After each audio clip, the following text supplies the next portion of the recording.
But what about the civil rights? I mean, it's necessary. What about the civil rights? I guess that they've had a pretty tough break, but not quite as bad as... Do you think that classic Hollywood is all clean?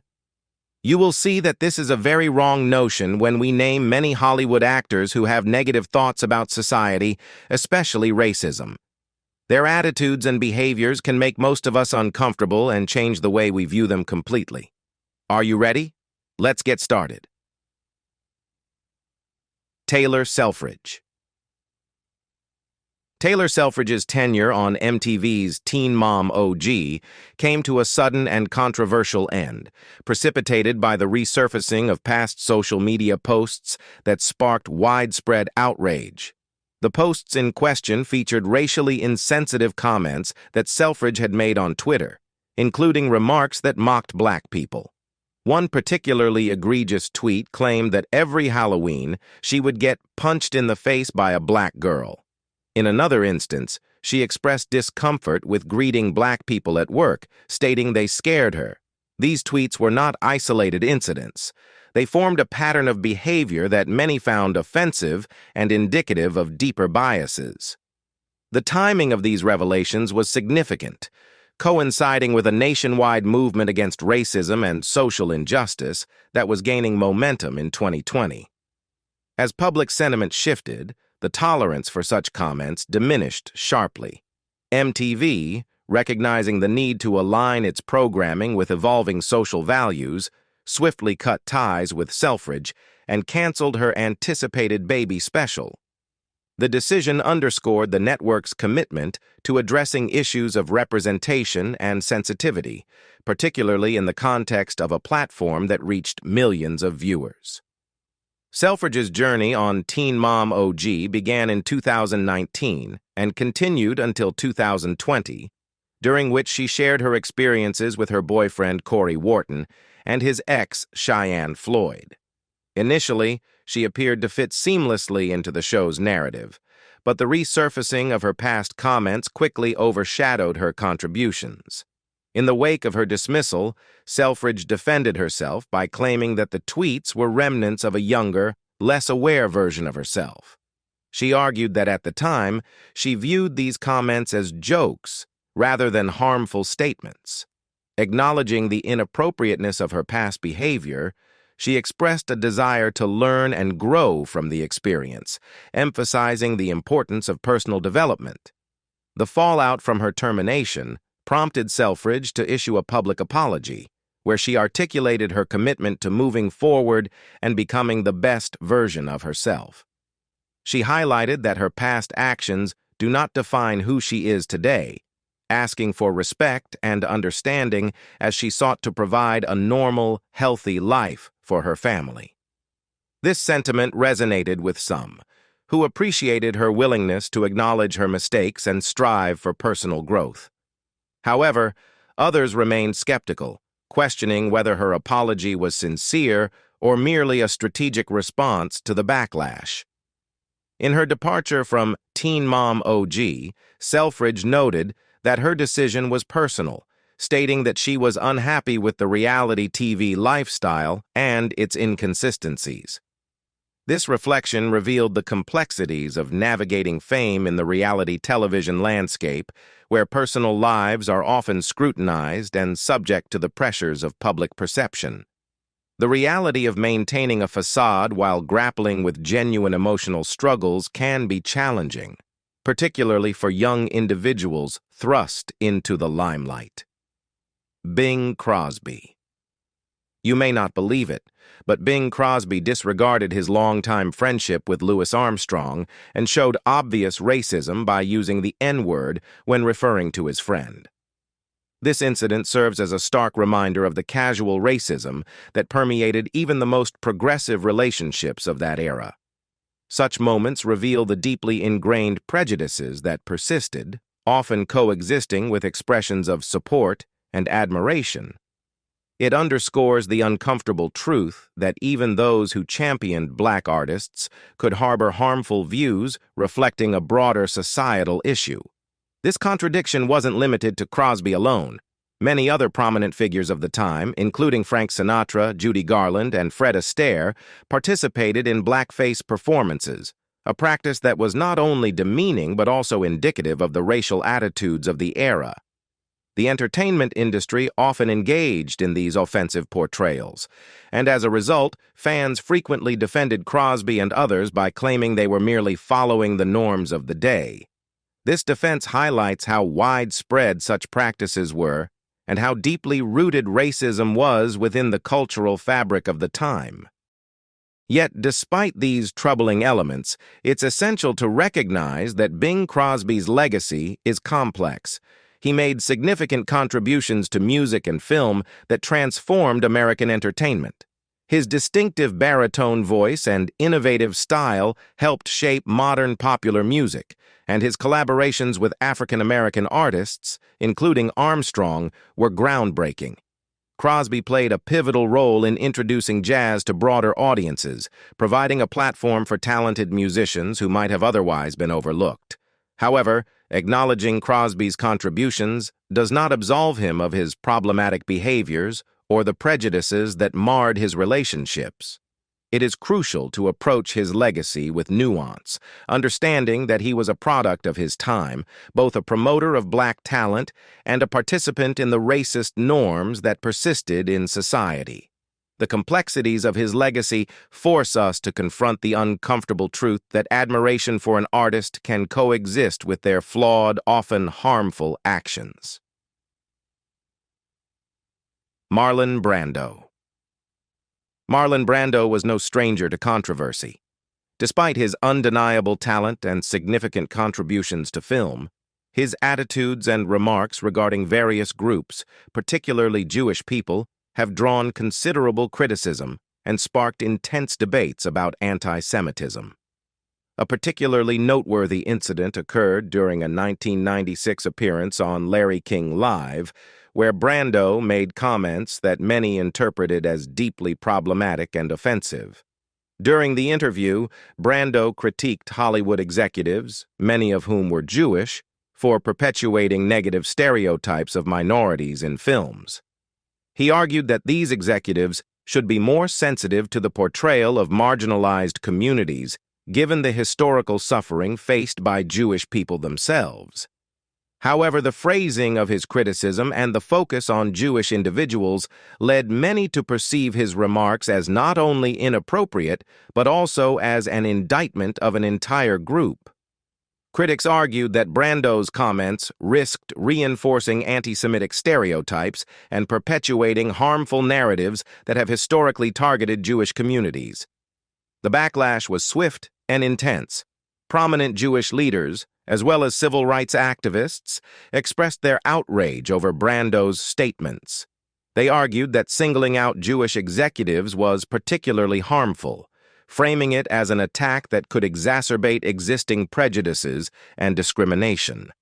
Many felt that Brando's comments undermined the efforts made by various communities to combat stereotypes and foster understanding, especially given the fraught history of anti-Semitism in America and beyond.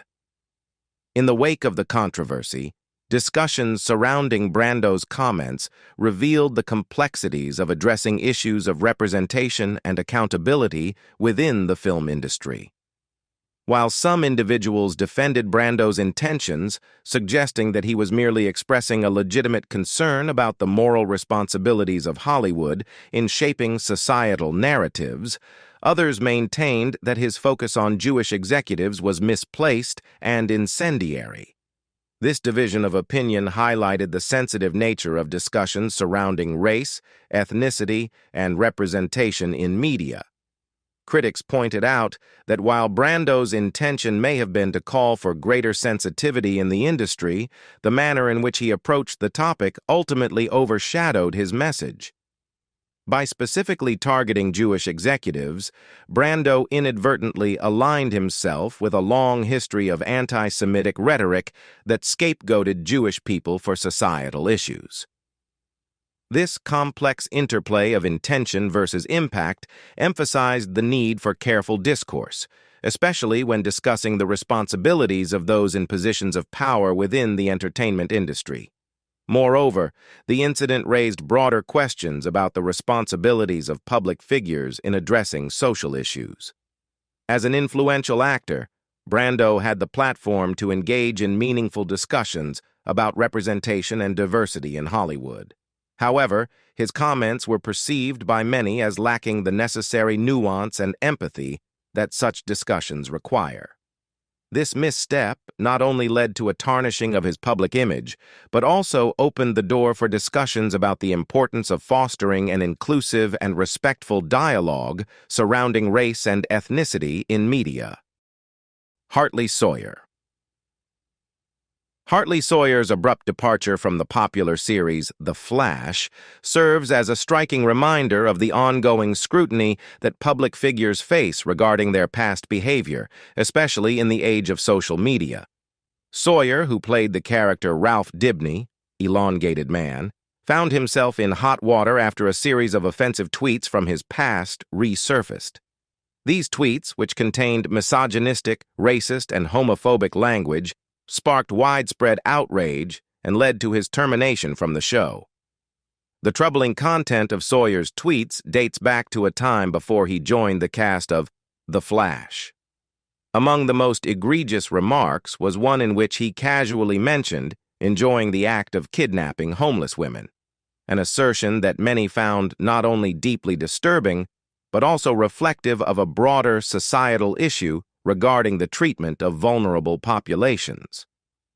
Another tweet boasted about how he constantly exposes himself as racist, which seemed to mock the very serious implications of such an admission.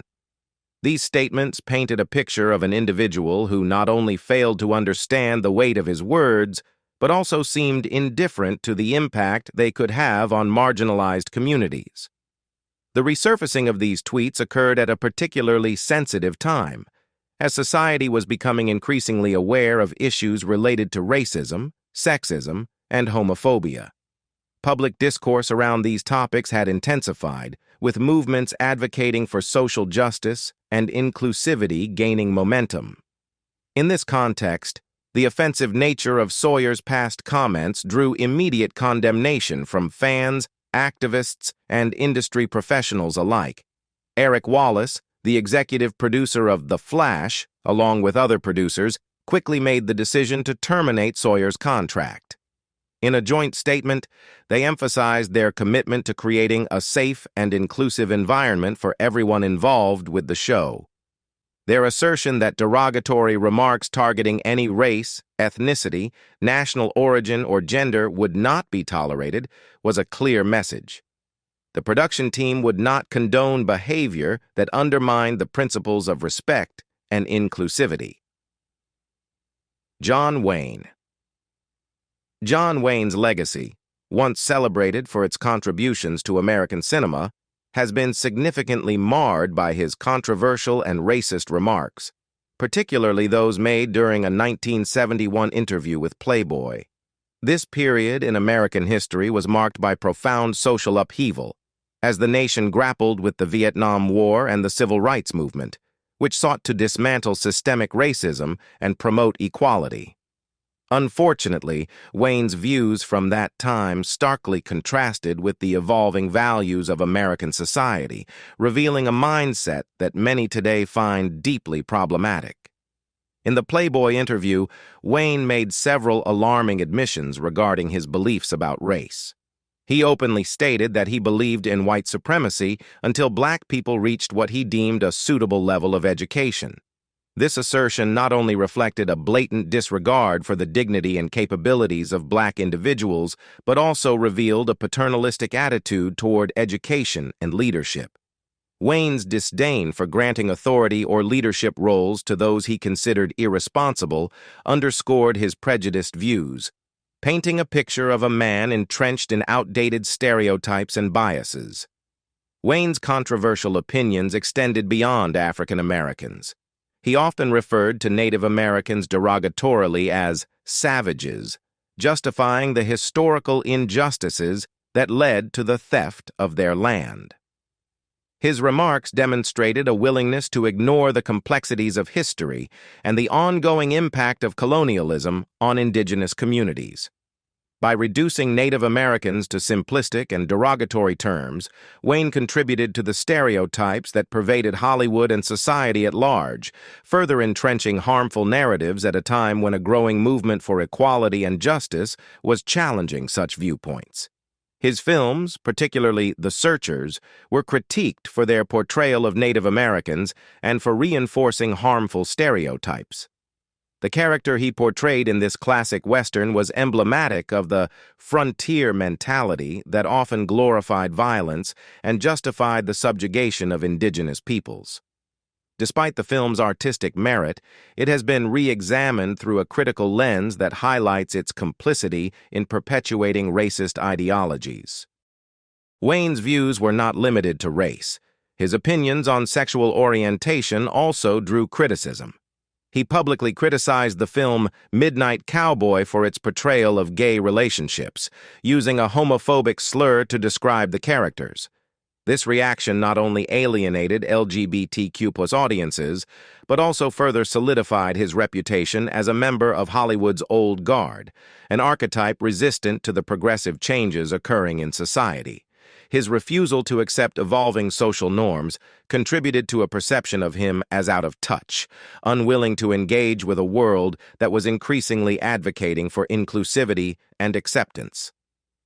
The incident surrounding Marlon Brando's refusal to accept his Best Actor Oscar for The Godfather remains one of the most iconic moments in Oscar history, symbolizing a significant protest against Hollywood's treatment of Native Americans. In 1973, rather than attending the ceremony, Brando sent Native American activist Sakin Littlefeather to deliver a statement on his behalf. Littlefeather's speech addressed the film industry's often negative and stereotypical portrayals of Native Americans, as well as the recent violent events at Wounded Knee, where members of the American Indian movement had engaged in a standoff with federal authorities. The reaction to Littlefeather's speech was mixed, eliciting both applause and boos from the audience. Some members appreciated the courageous stand taken on such a significant issue, while others, particularly those in Hollywood who were used to the industry's traditional narratives, felt threatened by the criticism. Among those visibly upset was John Wayne, who was in attendance that night. Reports indicate that Wayne was so incensed by Littlefeather's remarks that he had to be restrained by security to prevent him from confronting her on stage. This incident further illuminated Wayne's staunch defense of traditional American values, which often included problematic racial attitudes. His violent reaction to a peaceful protest encapsulated the cultural tensions of the time and underscored the resistance to changing narratives surrounding race and identity in Hollywood. Despite this backlash against progressive movements and critical commentary from within the industry, Wayne continued to be celebrated in Hollywood.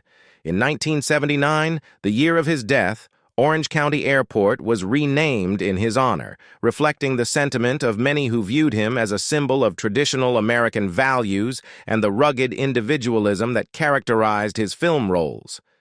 The renaming of the airport was intended as a tribute to Wayne's contributions to cinema and his embodiment of an idealized American spirit.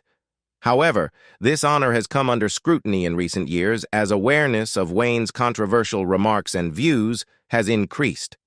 Calls to remove Wayne's name from the airport have intensified, as activists and community members argue that honoring someone with a legacy of racist comments and outdated beliefs does not reflect the values of inclusivity and equality that many communities strive for today.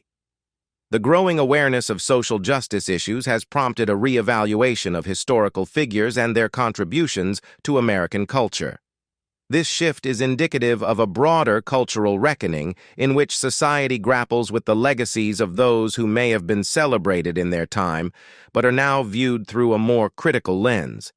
In defense of his father, Wayne's son, Ethan, has argued against the label of racism, asserting that the term has become too casually applied in contemporary discourse.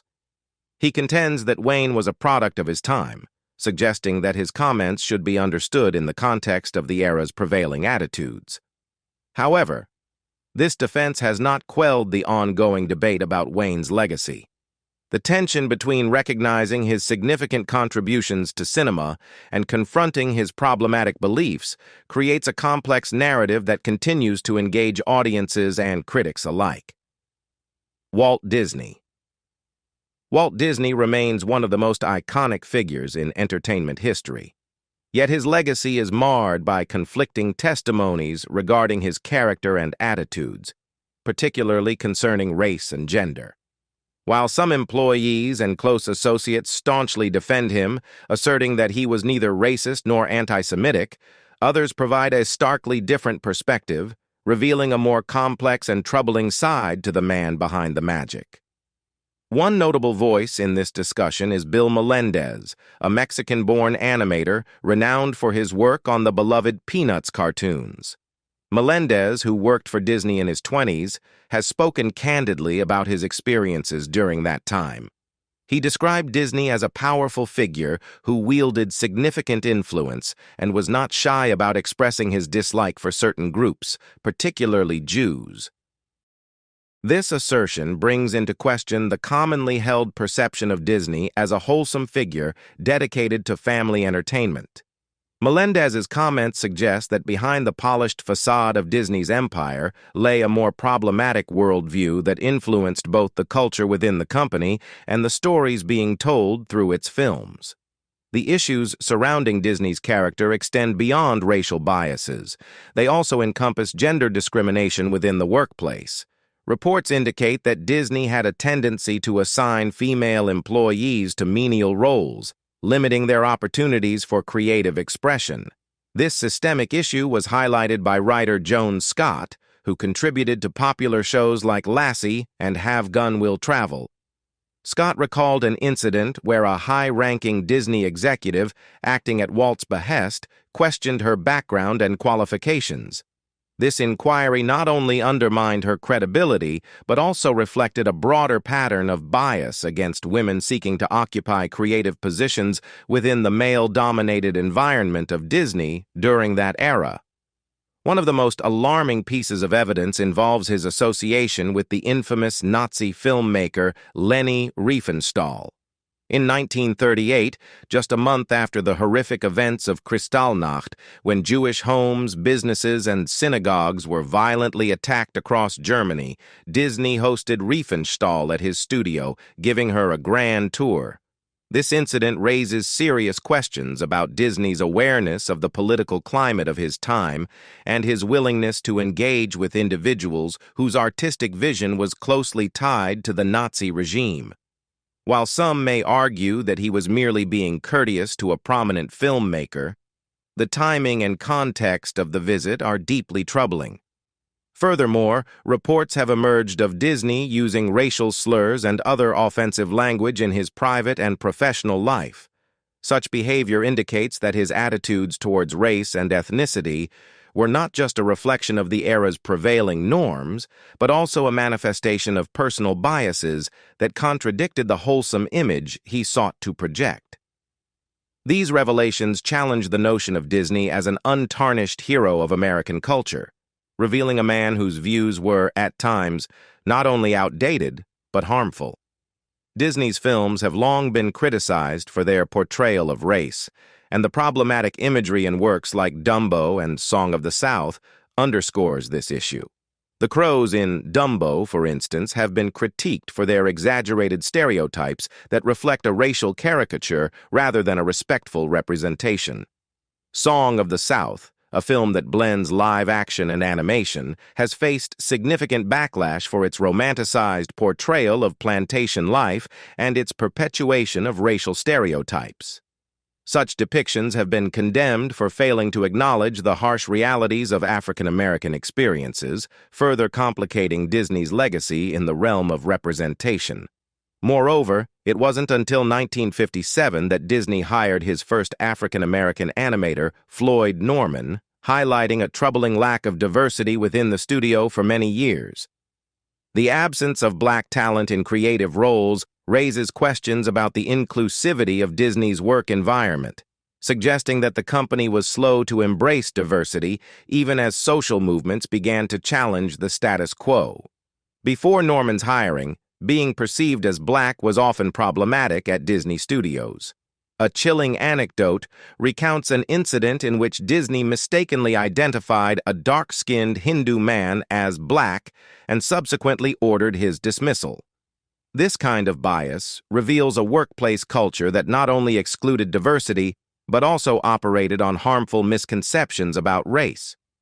Walt Disney's legacy is not only marked by his groundbreaking contributions to animation and entertainment, but also by a troubling history of gender discrimination that often goes overlooked. While Disney is celebrated for his innovative spirit and creative vision, an examination of his treatment of women within his company reveals a stark contrast to the values of inclusivity and equality that are increasingly prioritized in today's society.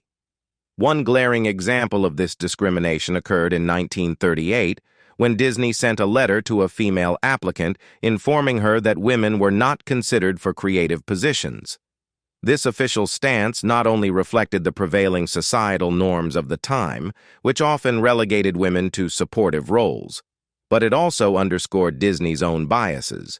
By explicitly excluding women from significant creative roles, Disney perpetuated a workplace culture that denied talented individuals the opportunity to contribute meaningfully to the projects they were passionate about.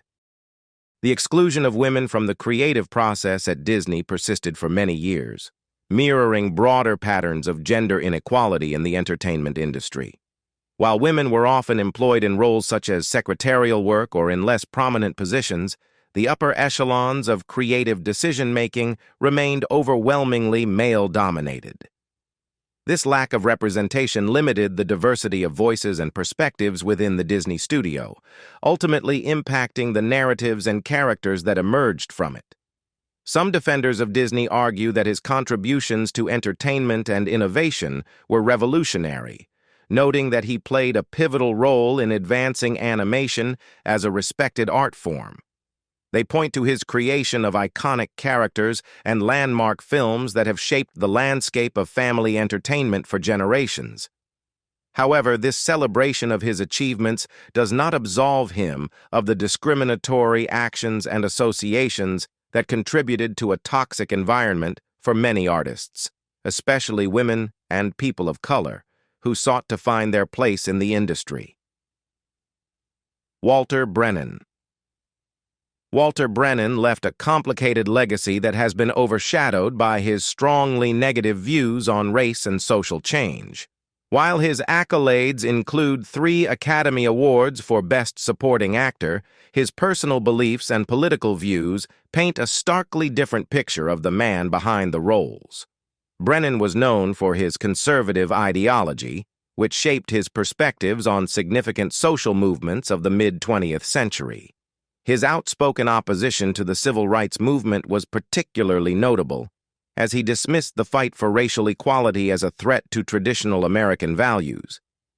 Rather than recognizing the legitimate struggles faced by African Americans, he framed the movement as a communist plot aimed at destabilizing the country. This paranoid worldview led him to take extreme measures, including constructing a bunker at his home in preparation for a supposed Soviet invasion. Such actions reflect a deep-seated fear of societal change and a commitment to maintaining the status quo. Brennan's disdain for social progress was not only evident in his political beliefs, but also in his personal reactions to pivotal events in American history. The deaths of civil rights leader Martin Luther King Jr. and Senator Robert F. Kennedy marked tragic moments in the fight for equality and justice. However, Brennan's lack of empathy in response to these tragedies has been a point of contention. Rather than expressing sorrow or reflection, he reportedly celebrated these events, revealing a troubling disconnect from the broader implications of their loss. This callous attitude underscores a deeper issue: a reluctance to engage with or understand the complexities of the social upheaval occurring during his lifetime. It is worth mentioning that Walter Brennan used his fame not only to entertain, but also to propagate a set of harmful and reactionary ideas that often reflected the darker undercurrents of mid-20th century America. Known for his role as the quintessential simple countryman, Brennan adeptly crafted an image that resonated with the public, allowing him to establish a connection with fans while embedding his controversial beliefs within that persona. One of the most revealing aspects of Brennan's legacy is his affiliation with the John Birch Society, a far-right organization founded in 1958 that espoused extreme anti-communist views and conspiracy theories. His involvement with this group underscores a commitment to radical conservatism, which he utilized to shape public opinion and rally support for his beliefs. Brennan's connection to society was not merely social. He actively participated in its campaigns, amplifying its messages through his celebrity status. A particularly troubling episode involved Brennan recording tracks at a John Birch Society convention, where he employed the voice of his beloved character, Grandpa Amos, to deliver messages that criticized the civil rights movement and invoked fears of a communist takeover. This appropriation of a beloved character for political propaganda reveals not only a willingness to leverage his popularity for divisive purposes, but also an alarming disregard for the fundamental principles of equality and justice that the civil rights movement sought to uphold. By using a character that audiences loved and trusted, Brennan blurred the lines between entertainment and ideology, making his radical views more palatable to a broader audience. Brennan's paranoia extended beyond politics. He harbored deep mistrust for modern culture and the shifting societal norms of the 1960s. His skepticism toward celebrities, particularly young musicians like the Beatles, exemplified his fears about cultural corruption. He believed that the music of this new generation would have a detrimental impact on his grandchildren, reflecting a broader anxiety among some older Americans who felt alienated by the rapid changes in popular culture. This perspective not only demonstrates his resistance to change, but also highlights the generational divides that characterized this tumultuous era in American history. In addition to his opposition to civil rights, Brennan was vocally against the Supreme Court's 1962 decision that ruled school-led prayers unconstitutional. His participation in rallies opposing this landmark decision illustrated his resistance to what he perceived as an encroachment on traditional values. He viewed the separation of church and state as a direct threat to the moral fabric of American society, further entrenching his position as a defender of a bygone era. Brennan's fervent advocacy for school prayer reflects a broader conservative backlash against the social transformations of the 1960s, encapsulating the fears of many who felt that their values were being undermined by progressive movements. Lea Michele. The death of George Floyd in May 2020 sparked a global movement for racial justice and equality, leading many public figures to express their support for the Black Lives Matter movement. Lea Michele, best known for her role in the television series Glee, was among those who publicly shared her condolences and solidarity through social media. However, her post quickly became a catalyst for intense scrutiny and backlash, revealing a stark contrast between her public persona and the experiences of those who had worked closely with her. The criticism began when Samantha Marie Ware, a former co-star on Glee, responded to Michele's tweet with allegations that highlighted a troubling dynamic on set. Ware accused Michele of making her life a living hell during their time together on the show, claiming that Michele's behavior was not only difficult to navigate, but also tinged with racism.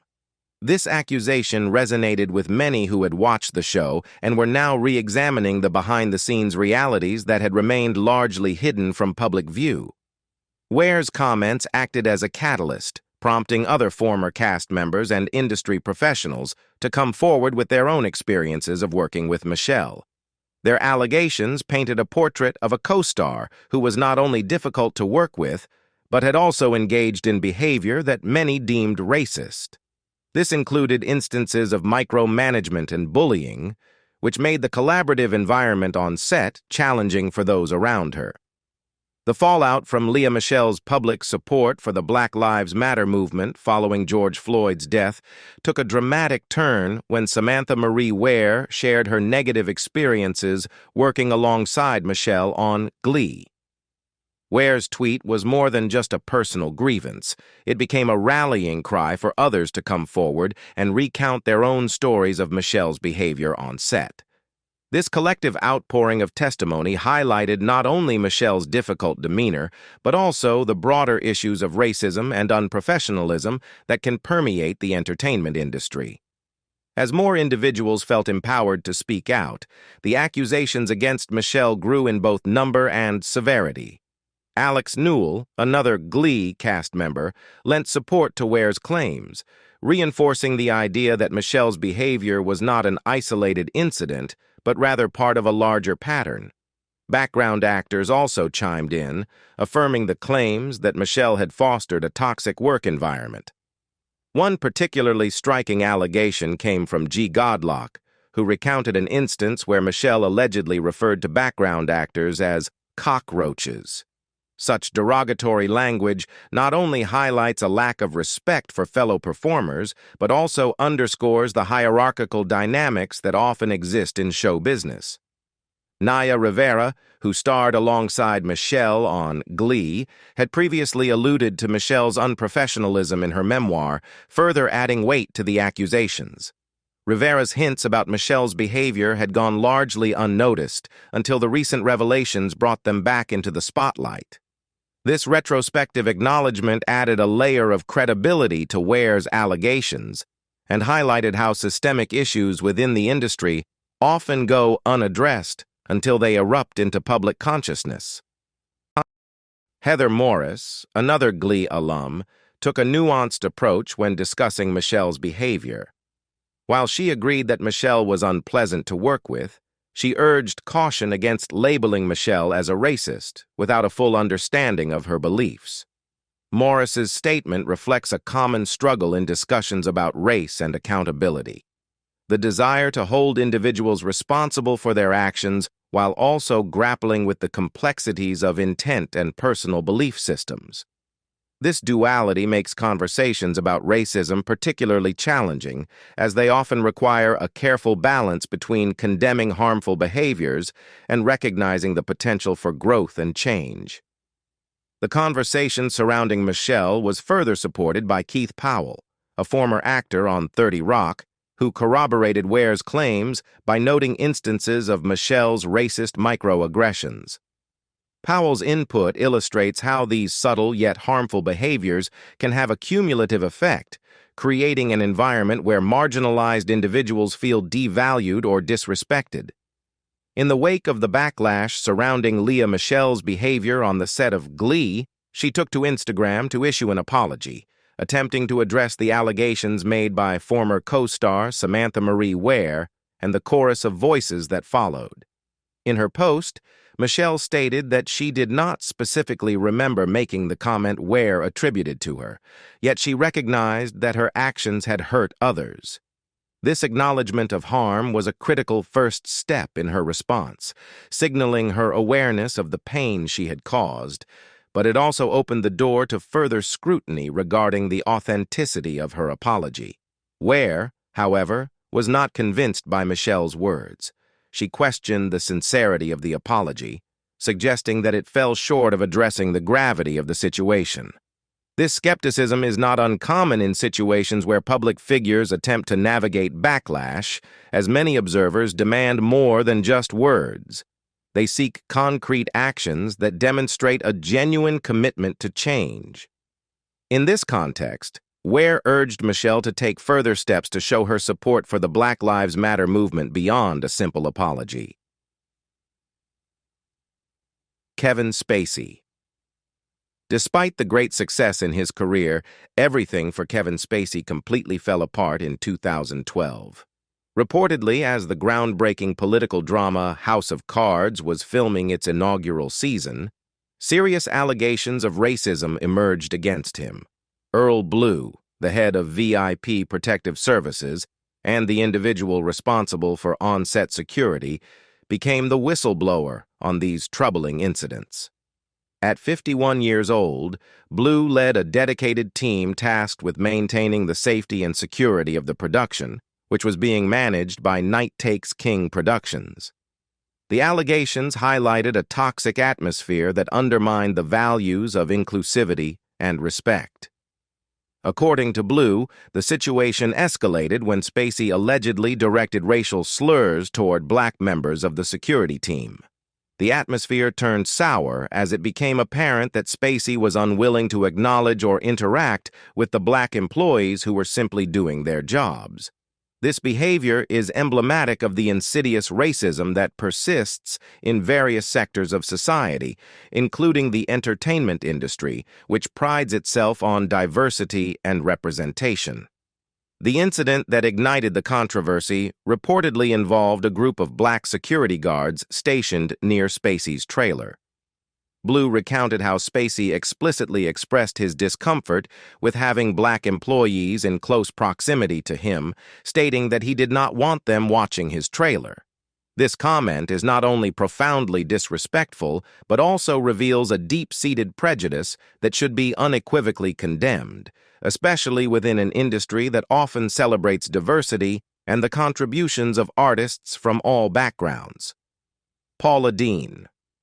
Paula Dean saw her empire crumble under the weight of serious accusations regarding her use of racist language and attitudes.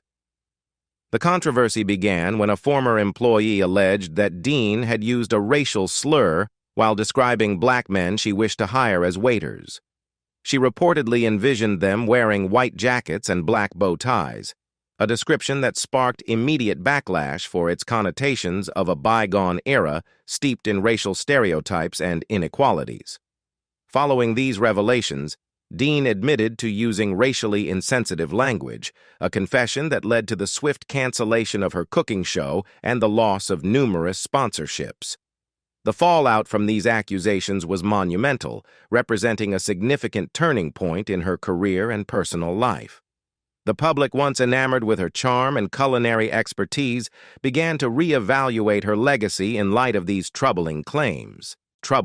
In a tearful interview with Matt Lauer on The Today Show, Dean defended herself, asserting emphatically that she was not a racist. However, her responses during this interview raised more questions than they answered.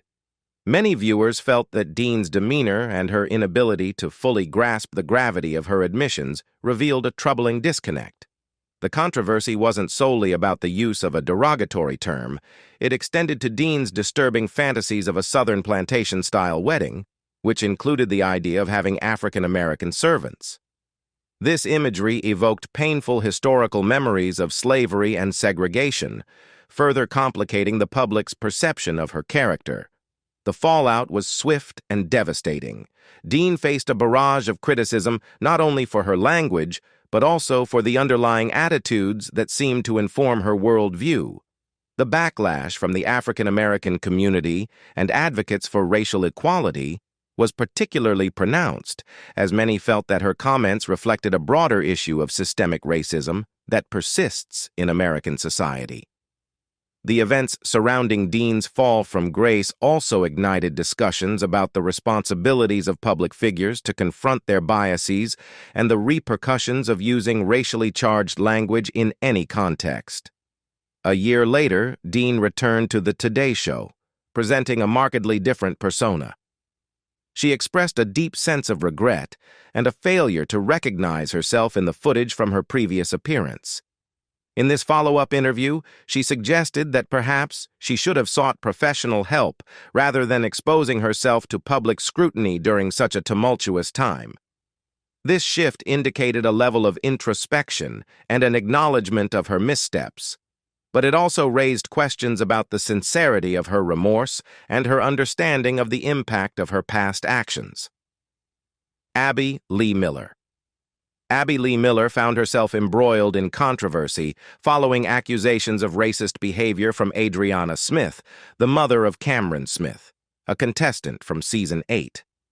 The tension erupted in the wake of Blackout Tuesday, a social media movement initiated in response to George Floyd's death, which aimed to raise awareness of racial injustice.